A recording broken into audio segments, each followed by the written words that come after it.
নমস্কাৰ এই মুহূৰ্তত আহি পৰিছে উচ্চতৰ মাধ্যমিকৰ পৰীক্ষা দিয়া লাখ লাখ ছাত্ৰ ছাত্ৰীৰ বাবে ভাল খবৰ অৱশেষত অন্ত পৰিল 3 লাখ পৰীক্ষাৰ্থীৰ অপেক্ষা কাৰণ আৰু মাত্ৰ এটা বা দুটা দিনৰ পিছতে ঘোষণা কৰা হ'ব এইচএছ অৰ্থাৎ উচ্চতৰ মাধ্যমিকৰ ফলাফল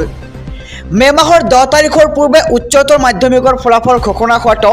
নিশ্চিত কৰিছে এইবাৰ ৰাজ্যৰ মুখ্যমন্ত্ৰী ডক্টৰ হিমন্ত বিশ্ব শৰ্মাই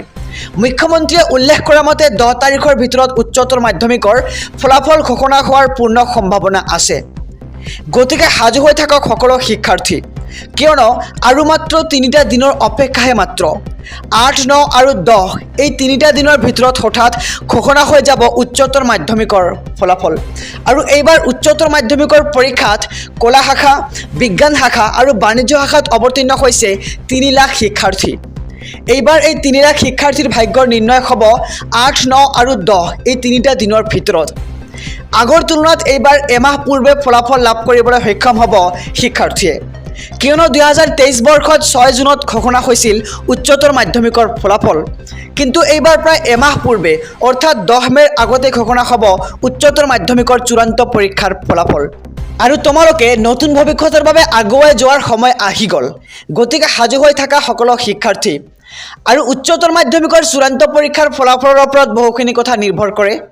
আৰু উচ্চতৰ মাধ্যমিক চূড়ান্ত পৰীক্ষাত ভাল ফলাফল হলে প্ৰতিগৰাকী ছাত্ৰ ছাত্ৰীয়ে যি কেৰিয়াৰৰ সপোন দেখে সেই সপোনৰ বাটত আগুৱাবলৈ সক্ষম হয় আৰু প্ৰতিজন ছাত্ৰ ছাত্ৰীয়ে নতুন সাহস পায় জীৱনৰ বাটত আগুৱাই যোৱাৰ ক্ষেত্ৰত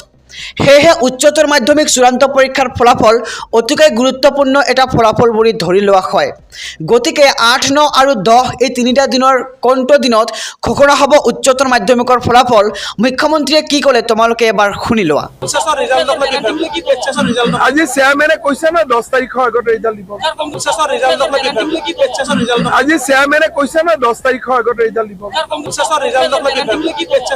আজি চেয়াৰমেনে কৈছে না 10 তাৰিখৰ আগত ৰিজাল্ট দিব এ আছিল মুখ্যমন্ত্ৰীৰ ঘোষণা